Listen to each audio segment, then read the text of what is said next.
Okay, yes, all right. Welcome to another episode of NICTalks. Now, these are really fun because since Justin and I work together at home, like we have all of 2020, we have random conversations, nerdy conversations, because we watch a lot of nerd shit during the day. And the other day we watched Under the Red Hood, and yeah, I'll let you lead off with that. I don't know. No, I mean, I got problems. No, it's just funny enough because literally today we were watching Captain America, and Under the Red Hood kind of came up, and Under the Red Hood is just it's just dealing with Jason Todd and the fact that his idea of how he handles crime is, effective, way more effective than Batman's in a sight, because even Batman said it's Jason Todd says what do you do Batman's whole thing is fear and intimidation, and Jason Todd said, what do you do with the ones that aren't afraid?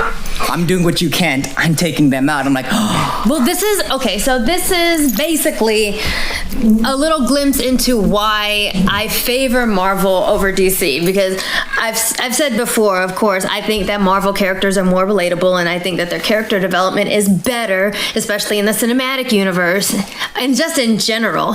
But I've always kind of wondered how to feel about Batman, and when we watch Under the Red Hood, and Jason Todd talks about his antiquated sense of morality, and the fact that Batman has this thing where he won't take a life, he won't kill, and I feel when you're younger, that sounds it sounds nice. It sounds all like life a good is idea. precious. All life is precious, but at the same time, I'm but Jason had a fucking point.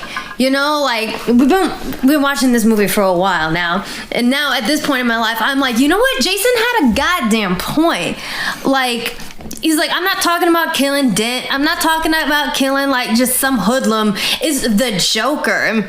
The fucking Joker, who has a track record of being a psychopath. Yeah. And I am so sorry, but once you there are people in this world where when you cross that line, you really, really do lose all rights to mercy. Mm-hmm. All rights to mercy. So when I watch Red Hood again, I'm Jason was fucking right. And also because, he presumably killed Jason. That definitely should have been a reason for him to go after him. So I don't. And you were talking about how you were saying that the reason that he won't kill is not because it's hard for him to, but that it's too easy. Can you expound? So on that one, it's more of the fact that, for me, I always play the devil's advocate, so I'm Batman. Yeah. The reason he doesn't kill is because he knows if he does start killing, it'd be too easy for him to kill left and right. Because literally, he's been trained by assassins, masters of all forms of martial arts. The only reason he doesn't shoot a gun is because, again, this is him being it's not right. Yeah, I mean, so which I vibe with that. I fuck with that. That's fine. But literally, he knows pressure points, ways to kill. So literally, he could just it's one of those things where I was just saying, I think at the point it would just be, he would become so numb, he'd be one of the murderers that he's trying to stop. But then we were going on about it, if you are selective with the murders and still feel guilty, that doesn't make you a bad person. You just kind of thought of the greater good over your good. Well, it's it's this fucking high and mighty. That I think that's what I've always kind of felt off about Batman is he's the very high and mightiness of him. The fact that if he feels if he were to take a life, that would make him a bad person, even if it was for the greater good. And then I look at Steve Rogers, who has killed many a motherfucker, many, but yet is worthy to hold Thor's hammer.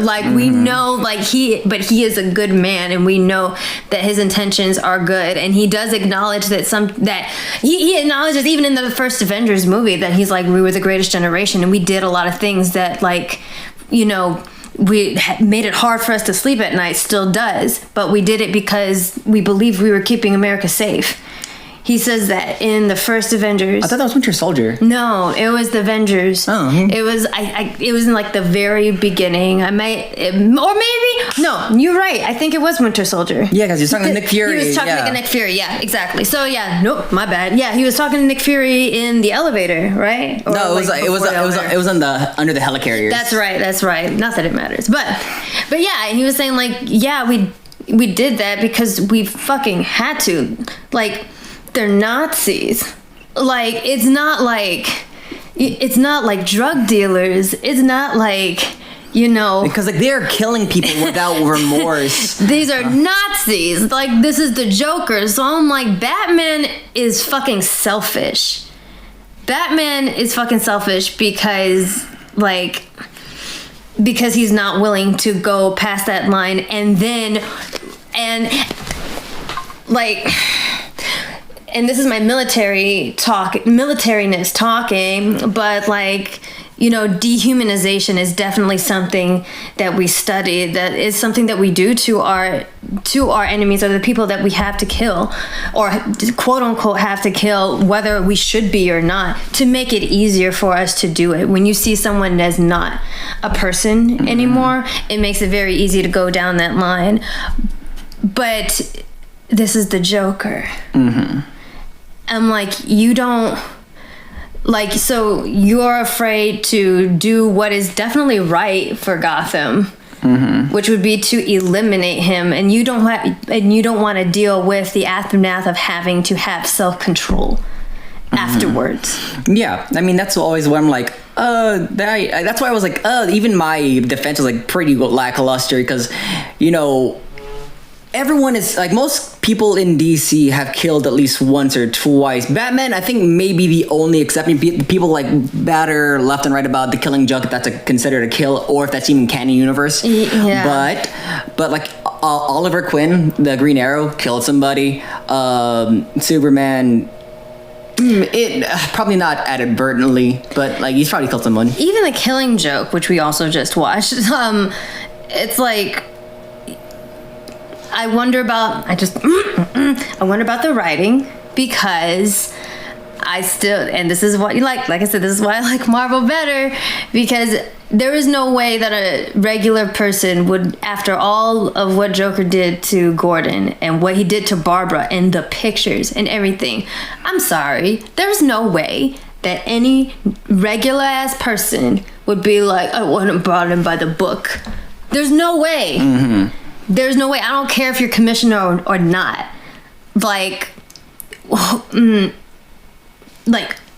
seriously? No, I mean, like, it's one of those, again, this is where, like, the way they write Batman and the Joker is like how they kind of do the duality, like, because like even in that movie we were talking about this in depth too. It's one bad day to get you off. One bad day, and like it's just one of those things where it's like, oh yeah, well if we kill the Joker, Batman loses his duality of like what he does, and the reason Joker won't kill Batman is because Joker needs. It's one of those things where like they're kind of stuck. Like Batman can't kill. It's literally the actual plot of Lego Batman movie. Like they need each other. Like no joke, like they need each other. I feel like they need each other. I feel like it's this weird, fucked up, codependent relationship. Oh, dude, like there's no. That's why I think that's why I hate it, because there's no end. Like there can't be any end to it, because like each of them need each other to feel validation.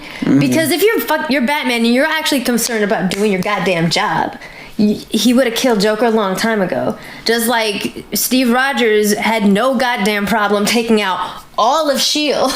Be definitive, solve the problem. And like, yeah, there are holes, but the thing is, though, like, you kind of have to solve them as they go. Bruce Wayne is one of those people, he's thinking, like, he thinks the big picture, but he's thinking too big, where it's like, if I do this thing, everyone's everything with 100 years. I'm like, I'm like, I get that. I appreciate the big picture thought, but sometimes you gotta take handle what's right in front of you, because if you think too far in the future, you ain't getting shit done. Like, bro, and also Bruce Wayne acts like he's the only one in the world that's experienced trauma. Yeah. Like, not to down, and of course, you know, I know I'm a big mental health advocate, and it's like that's like the second thing I talk about mostly in my content.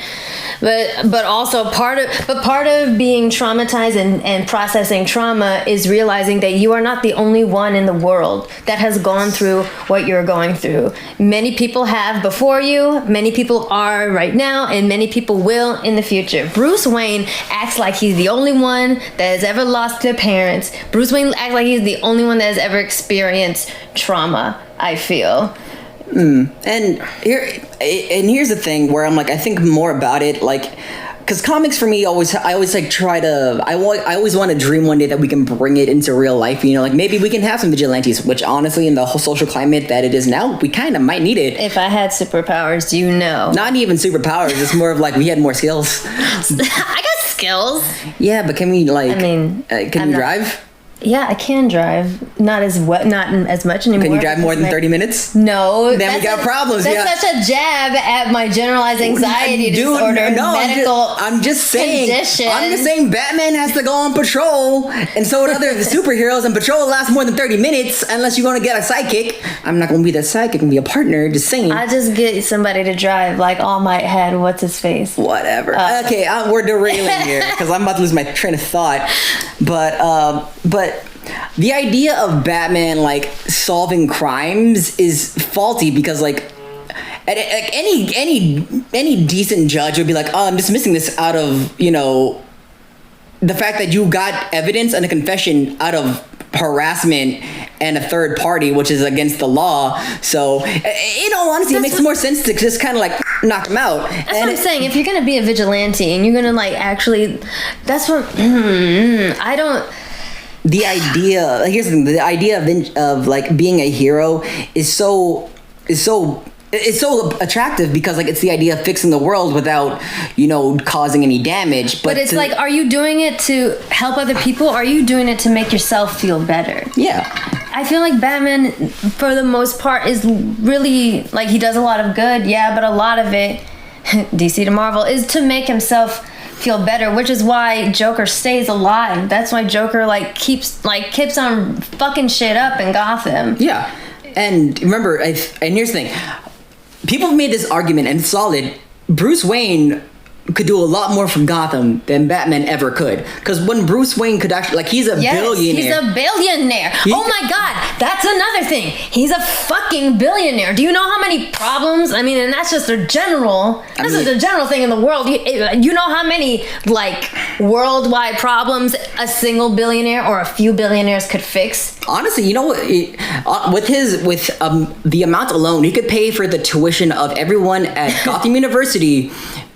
And like, you know, not even give them like people at a certain percentage, and just like bam, we'll pay off your loans or whatever. And they just, do you have any idea how much that boosts the economy of Gotham and into the rest of the neighboring cities? For as much as it costs to create the Batcave, like what the fuck? Yeah. The only good, the biggest charitable thing that came from Bruce Wayne was the orphanage that Wayne Manor turned into after he died in Dark Knight Rises. Like, that's literally the only thing I can like think of right now, which is like, I feel like this vigilante thing for Batman is just to make himself feel better. When you compare it to, and honestly, you can compare him to Iron Man.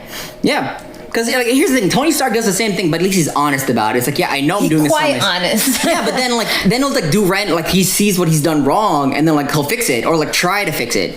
Like with Bruce Wayne, there's more like legal red tape I feel like he has to go through. Iron Man, like, I can just do this now. Well, I like it. Well, like you said, I like how Marvel is very, very honest about, like, yeah, it's Tony Stark. He's very self-centered. He wants to do good, but also at the center of him, he's kind of a narcissist and is kind of doing it to make himself feel better and feel control over his life, you know, definitely after being kidnapped, after, you know, that's the thing about Marvel. That's the thing that Marvel does better, because they address Tony going through this. They address Tony's flaws. They address his trauma. They address how he processes that trauma in an unhealthy way in Iron Man 3. And they even hint at it in the very first Iron Man as well. Batman, we never get that development. We never get that, like, that depth to that character, and it just becomes the same thing over and over again. Well, the biggest thing I have with all of that is, like, if Batman ever went to a psychiatrist, like, this list is long. I mean, every superhero ever. Oh, definitely. But the thing is, like, Batman's is, like, his is, like, he owns it in a way where, like, it really, if he just, like, actually let it go. There are, like, many times in, like, there was, like, actually, no, the Batman animated series when he was dealing with the Phantasm or whatever. Yeah. Okay. Literally, there was this great moment where, like, he almost let it go. Like, he could have been happy, let it go, and been Bruce Wayne, the billionaire playboy philanthropist without the playboy part, and be married and be happy. But external things affected that, where he just became the Batman instead still, because, you know, he felt like he had to. And, like, I'm like, who told you had to do this? Who told you had to do this alone? Like, there was, like, honestly, if you really wanted to do Batman, you could have made the Batmen. Batman Incorporated was a thing, and I'm not gonna lie, if that was actually fully backed by an actual like Bruce Wayne and a company, like, dude, that would be solid. Yeah, I mean, like, privatizing police is fine, but that's security, and security can. I think in a way it almost all comes down to what Joker said, like, all it takes is one bad day to push someone over the edge. But the thing is, like, a lot of people have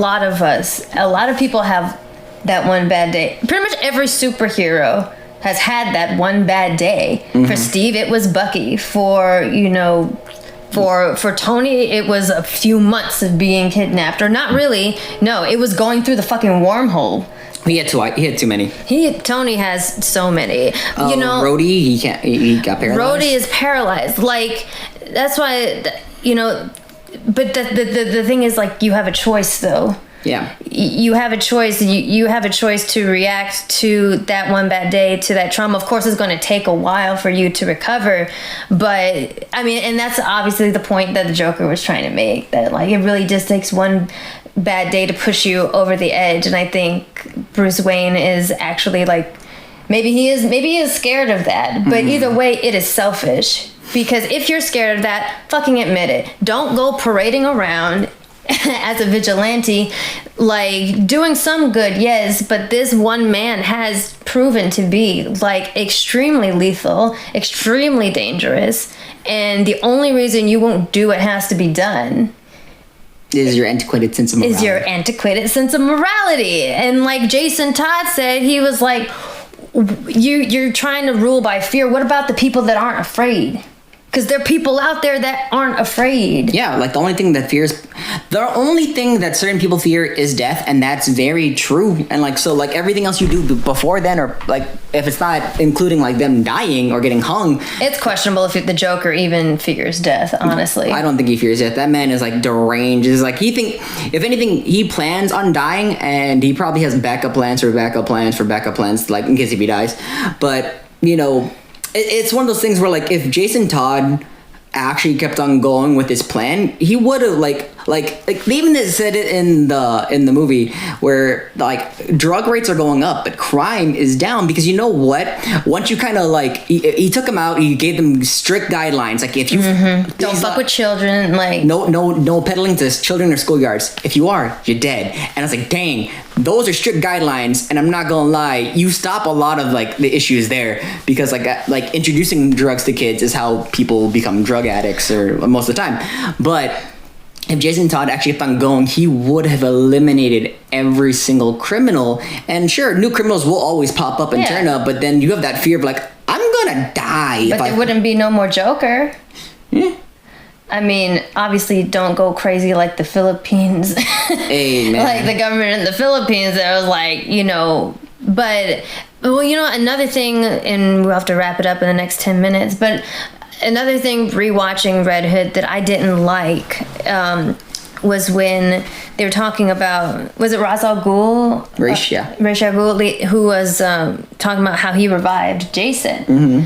And they framed it as like he went mad. Mm-hmm. And that the Jason that they're dealing with under the Red Hood is not the same Jason that they knew before. Mm. And I don't like that because, it shows him like, being extremely, in distress when he, comes out of the pool or whatever. The Lazarus pit? Yeah, the Lazarus pit.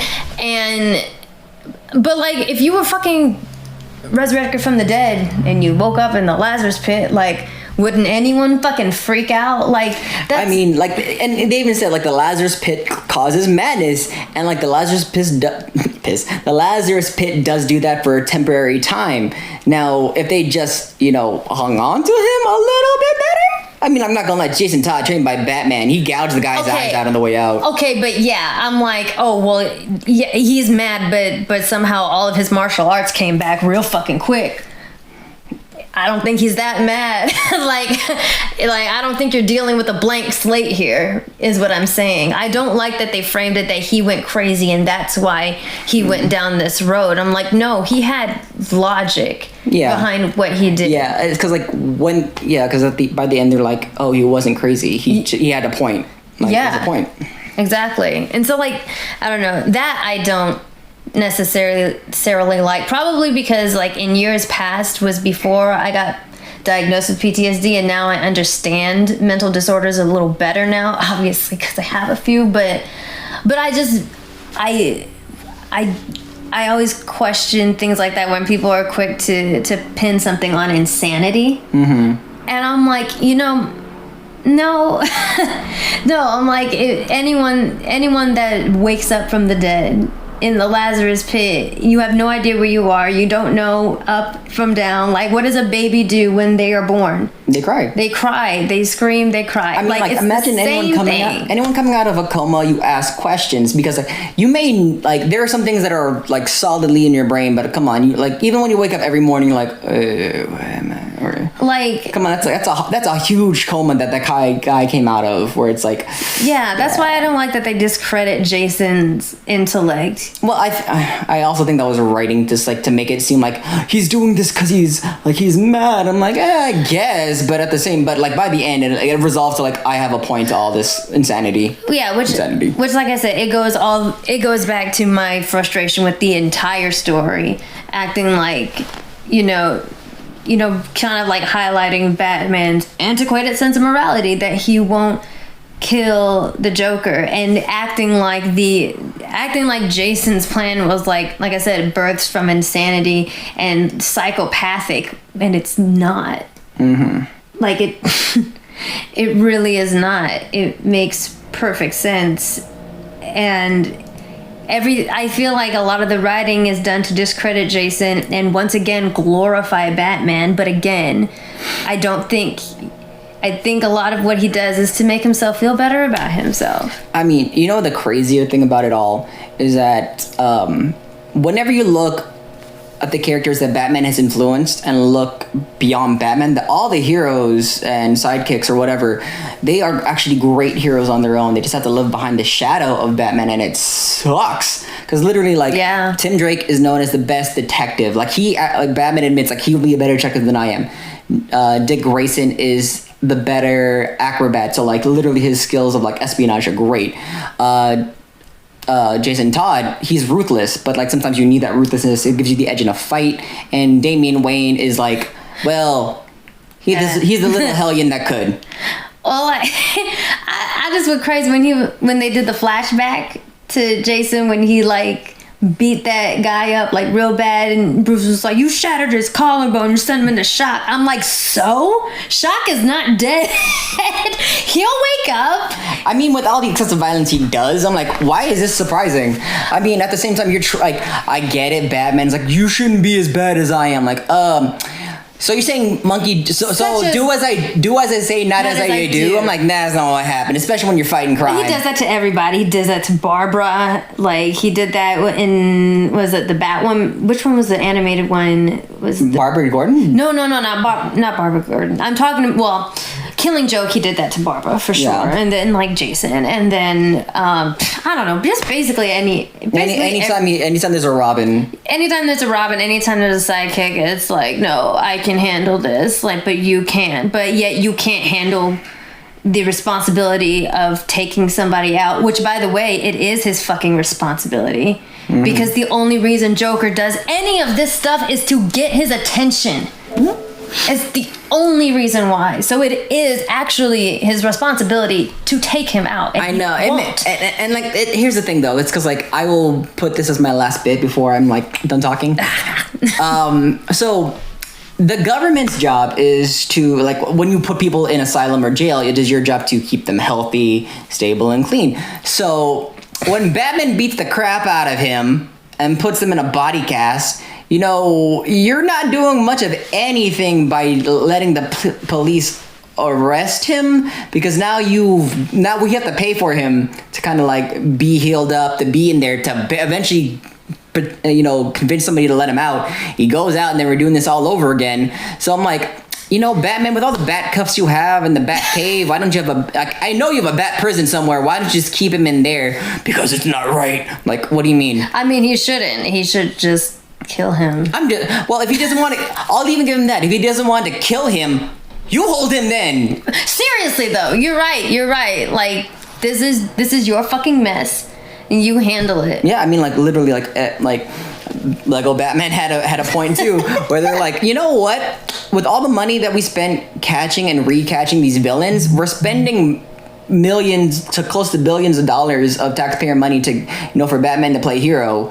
So if you could just catch him and just either disable him hard or, like, you know, put him away, put him in the ground, whatever, which one you can. It's all like it's all really good points, and it sucks because I grew up really liking the Dark Knight series and everything, and it was really cool back then. But the older I get, and maybe the more cynical I get, or realistic, I'm just like, Batman has flaws in how he handles crime, while the Avengers and most characters in Marvel, you know, are flawed, and they're very honest with their flaws. At least when they know they have to do it, and they do feel the guilt, and that's the thing. What makes them human, and that's the thing. Yeah, because like Bruce Wayne is scared to do it. He's scared of feeling guilt.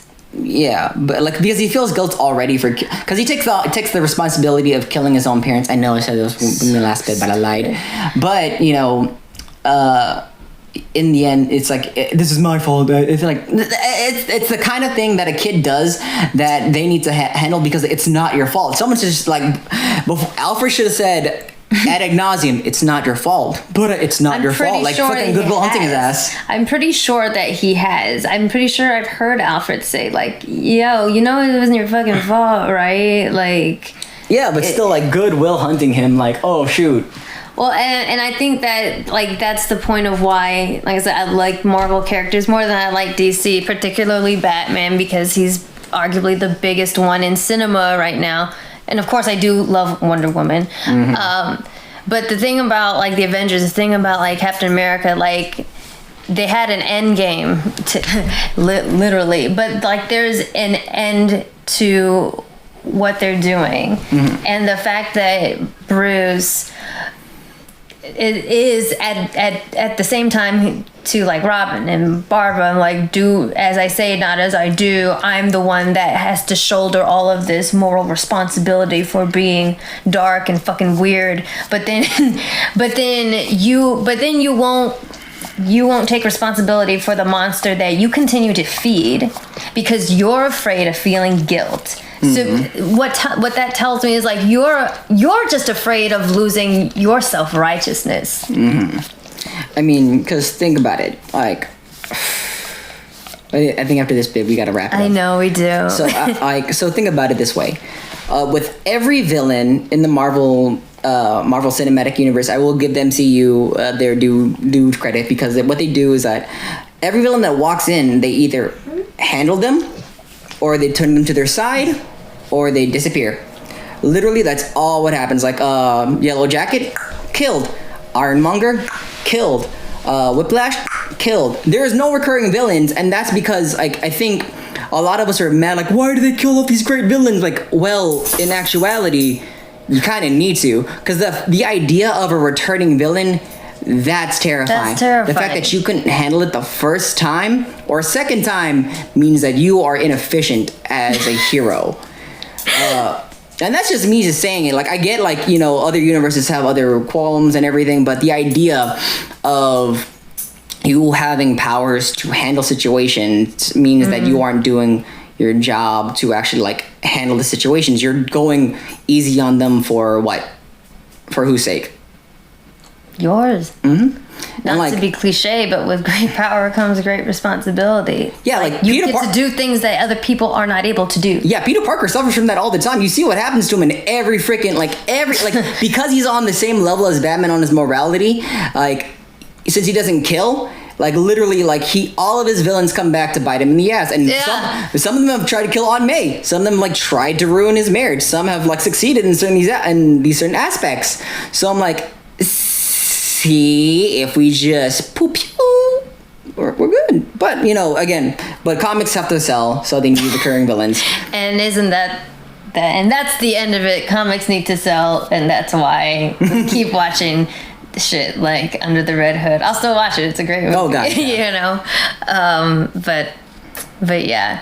So yeah, that was I don't know what I'm even entitle this episode. It's something like Under the Red Hood. Batman on his bullshit? And why I think Batman is bullshit. But yeah, I'm glad that we were able to do this, because this is something that we talk about a lot. We've been talking about it a lot lately, and so this was great to share, I think, on the pod. But yeah, so thank you guys for watching / listening. This has been another episode of NICTalks. Make sure that if you want access to all episodes of NICTalks, go become a Vibranium level patron of mine on Patreon. I will be releasing a few episodes for free on YouTube and Spotify and iTunes. But if you want access to all of them, definitely, look into becoming a Vibranium level patron. That would be great. Only $10 a month.